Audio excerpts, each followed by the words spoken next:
आज अगर मुसीबतें हमारे ऊपर आ रही हैं तो जरा गौर करने की बात है कि हम कौन सा काम कर रहे हैं, किस वजह से मुसीबत हमारे ऊपर आ रही है, किस वजह से परेशानी हमारे ऊपर, तकलीफें हमारे ऊपर आ रही हैं। कहीं ऐसा तो नहीं कि हम सबसे बड़ा बिगाड़ लेकर अपने अंदर बैठे हो, सबसे बड़ा गुनाह लेकर अपने अंदर बैठे हो, कहीं हमारे अंदर शिर्क तो नहीं पनप रहा है।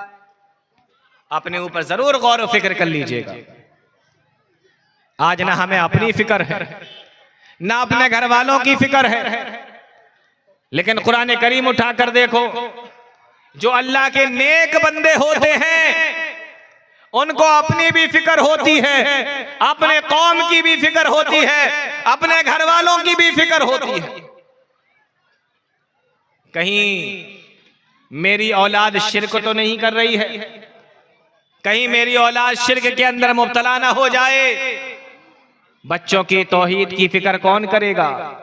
इनको शिर्क से बचाने की फिक्र कौन करेगा? हजरत याकूब अलैहिस्सलातु वस्सलाम की जिंदगी देखें, कुरान करीम बयान करता है, अम कुंतुम शुहदा इज़ हज़रा याकूबल मौत। हजरत याकूब अलैहिस्सलातु वस्सलाम की मौत का वक्त है, लोग हाजिर हैं, औलाद भी बैठी हुई है। अपनी औलाद से मुखातब होके कहते हैं, इज़ क़ाला लिबनीहि मा ताबुदूना मिन बादी। कितनी बड़ी नसीहत है हमारे लिए, कितना बड़ा सबक है हमारे लिए, कितना बड़ा दर्जो लेसन है हमारे लिए कि मरने के वक्त में इंसान अपने औलाद की अकीदे की फिक्र करके जाए, उनके ईमान की फिक्र करके जाए, उनके इस्लाम की फिक्र करके जाए, तौहीद की फिक्र करके जाए, शिर्क से बचा कर जाए। बच्चों से सवाल करते हैं, इज़ क़ाला लिबनीहि मा ताबुदूना मिन बादी। मौत का वक्त बिल्कुल करीब है, ऐसे वक्त में इंसान किस तरीके की बातें करता है। हमारा तुम्हारा जमाना नहीं है, हमारा तुम्हारा जमाना होता तो हम अपनी औलादों को बिठाकर अपने पास में किस तरीके की बातें किया करते हैं।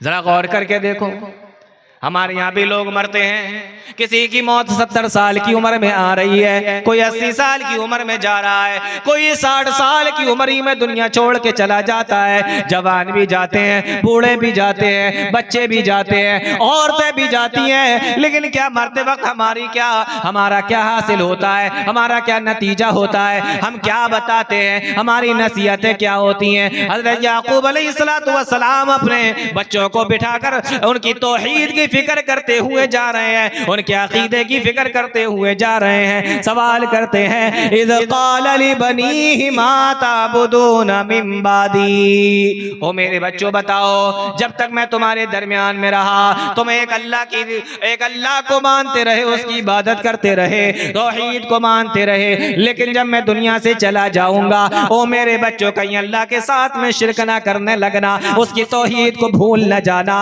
उसकी तौहीद को छोड़ न देना।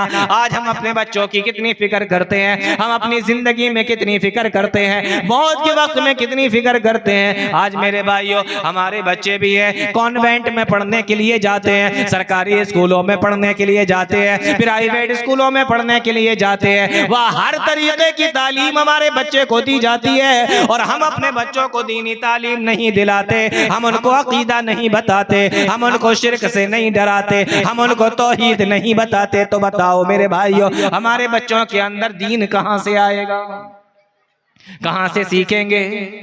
हम बताते नहीं, और जहां पढ़ने के लिए जाते वहां बताया नहीं जाता, बल्कि वहां तो कुछ और बताया जाता है, दीन हमने सिखाया नहीं।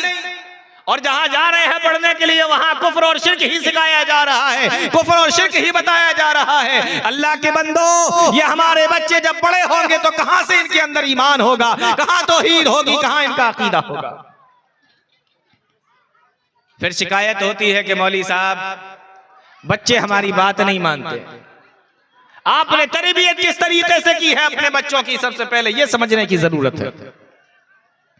इसलिए मेरे भाई, मैं ये नहीं कहता कि आप अपने बच्चों को कॉन्वेंट स्कूलों में ना पढ़ाएं, सरकारी स्कूलों में ना पढ़ाएं, प्राइवेट स्कूलों में ना पढ़ाएं, गैरों के स्कूलों में ना भेजें, मैं ये बिल्कुल नहीं कहता। लेकिन हाँ, अगर आप उनको भेजते हैं तो उनके अकीदे की फिक्र भी आपको करना पड़ेगी। उनको अल्लाह की तौहीद के बारे में भी आप ही बताएंगे, शिर्क से आप ही उनको डराएंगे, शिर्क के बारे में भी आप उनको बताएंगे। कौन बताएगा अगर आप नहीं बताएंगे?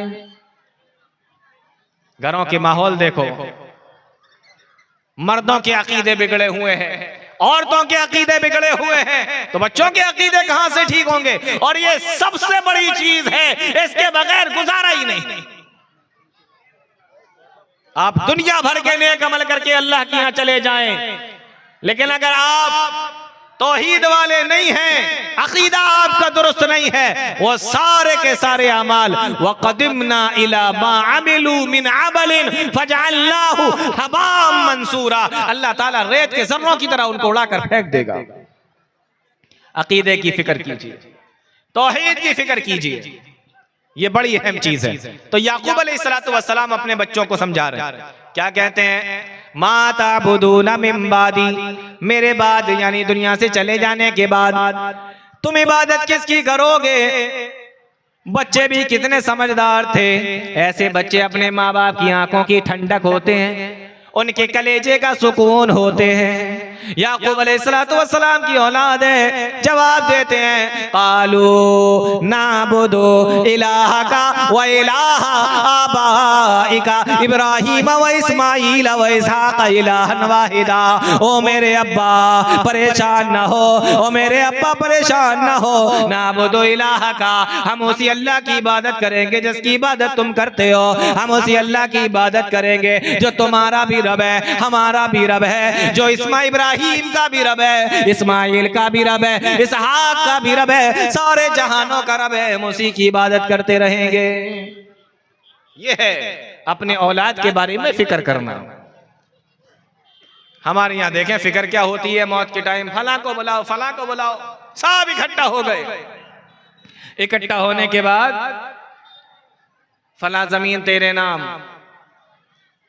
फला फैक्ट्री तेरे नाम की, ये दौलत तेरे लिए, और खास है तो सुनो, मौत के टाइम भी हम नहीं सुधरते, मौत के टाइम भी हम नहीं संभलते।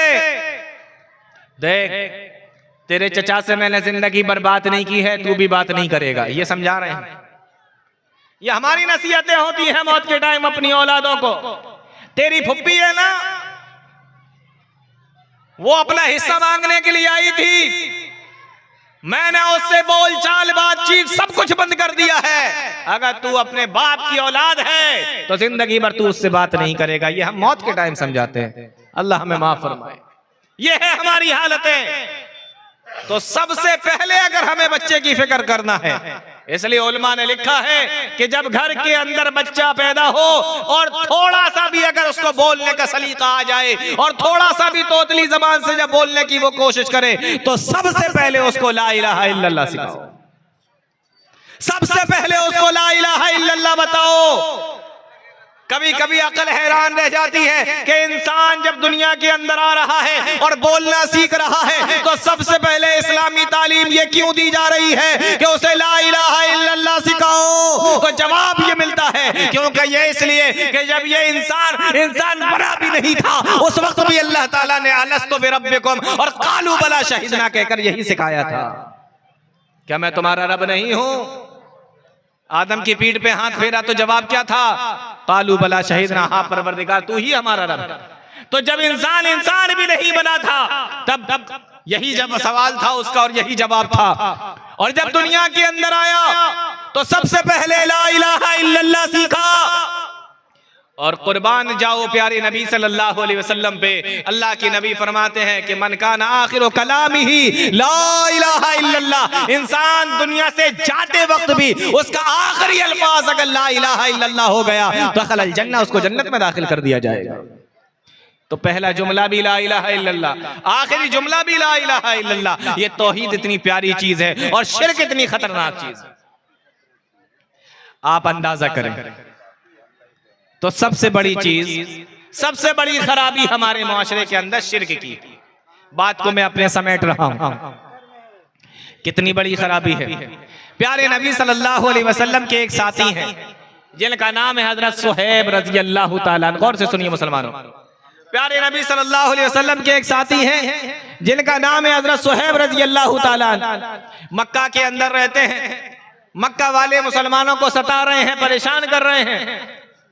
बहुत सारे मुसलमान हिजरत करके मदीना जा चुके हैं, अपने दीन को, अपने ईमान को, तौहीद को और अकीदे को बचाने के लिए मक्का से हिजरत करके मदीना चले गए। मेरे भाइयों, ईमान इतनी बड़ी चीज है कि अगर दौलत छूटे तो छूट जाए, अगर शहर छूटे तो छूट जाए, कारोबार छूटे तो छूट जाए, तिजारत छूटे तो छूट जाए, और अगर अपना घर छूटे तो छूट जाए, लेकिन ईमान नहीं जाना चाहिए, अकीदा नहीं जाना चाहिए, तौहीद नहीं जाना चाहिए। हजरत सुहैब रूमी रज़ी अल्लाह ताला अन्हु मक्का से चले, बड़े मालदार साहबी हैं, मक्का के अंदर रहते हैं, कारोबारी आदमी हैं, मालो दौलत भी काफी इकट्ठा कर लिया है, और मालो दौलत को लेकर जब मक्का से चले मदीना की तरफ जा रहे हैं, मक्का वालों को मालूम हुआ कि सुहैब रूमी मक्का से हिजरत करके मदीना की तरफ जा रहे हैं। सुहैब रूमी को घेर लिया, कहने लगे, ए सुहैब, हम तुम्हें मक्का से जाने नहीं देंगे। जब तुम मक्का के अंदर आए थे, गरीब थे, कल्लाश थे, मोहताज थे, तुमने यहाँ पे कारोबार किया, तुमने यहीं पे दौलत को कमाया। आज जब तुम दौलतमंद बन गए हो, तुम्हारे पास में मालो दौलत आ गया है, तो तुम मक्का छोड़ के यहाँ से जाने की कोशिश कर रहे हो। हम तुम्हें मक्का जाने नहीं देंगे। और हाँ सुनो, अगर तुम्हें मक्का छोड़ कर जाने की जरूरत ही पेश आ रही है, तो ये सारी दौलत, ये सारा माल तुम्हें मक्का से कमाया था, मक्का ही के अंदर छोड़ जाना पड़ेगा। सुहैब रूमी रज़ी अल्लाह ताला अन्हु, नौजवानों जरा गौर करना, ये भी एक मुसलमान है और नौजवान है। आज हमारे भी नौजवान, अगर एक तरफ दौलत हो और एक तरफ ईमान हो, तो हमारा नौजवान किसकी तरफ जाता है, कौन सी चीज को पकड़ता है, कौन सी चीज को लेता है। आज हमारे सामने भी दौलत रख दी जाए, ईमान भी रख दिया जाए, तो इंसान क्या करेगा, दौलत को लेने की कोशिश करेगा, और ईमान का जहां तक मामला है सोचेगा कि हम तौबा कर लेंगे। ये हमारे नौजवानों की हालत है। लेकिन सुहैब रूमी रज़ी अल्लाह ताला अन्हु मक्का से जा रहे हैं। मक्का वालों ने शर्त लगाई, अगर तुम मक्का से जाना चाहते हो तो चले जाओ, लेकिन तुम यहाँ से दौलत लेकर नहीं जा सकते, ये तुमने मक्का के अंदर रहकर कमाई है। कहने लगे, अगर मैं दौलत तुम्हारी तुम्हें दे दूं तो क्या तुम मुझे मदीना जाने दोगे? कहा कि हाँ जाने देंगे। सुहैब रूमी कहते हैं कि मक्का वाले मेरी दौलत लेकर चले गए, मेरे साथ में मेरी बीवी और मेरा बच्चा था। इतने में मेरी बीवी के घर के लोग, उसके खानदान के लोग आ गए, यानी मेरे ससुराल के लोग आ गए। कहने लगे ऐ सुहैब, तुम यहाँ से जाना चाहते हो तो चले जाओ, लेकिन ये जो तुम्हारी बीवी है, ये हमारे घर की बेटी है, हमारे घर की बच्ची है, हमारे खानदान की है, हम इसको तुम्हारे साथ में नहीं जाने देंगे। सुहैब रूमी कहते हैं, मालो दौलत तो मक्का वाले ले गए, और जो बीवी बची थी वो बीवी के घर वाले ले गए, बच्चा था। इतने में मेरे खानदान के लोग आ गए, कहने लगे ये बच्चा तो मेरे खानदान का है, ये बच्चा तुम्हें अपने साथ में मक्का से मदीना नहीं ले जाने देंगे। सुहैब रूमी कहते हैं, बच्चा हमारे खानदान के लोग ले गए, बीवी को उसके घर के लोग ले गए, और मालो दौलत को मक्का के लोग ले गए। अभी थोड़ी देर पहले मेरे पास में सारी चीजें थी, लेकिन अभी थोड़ी देर के बाद मेरे पास में कोई चीज नहीं बची है। हज़रत सुहैब रूमी कहते हैं, मैं सब कुछ छोड़ छाड़ कर तने तनहा मक्का से हिजरत करके मदीना पहुंचा।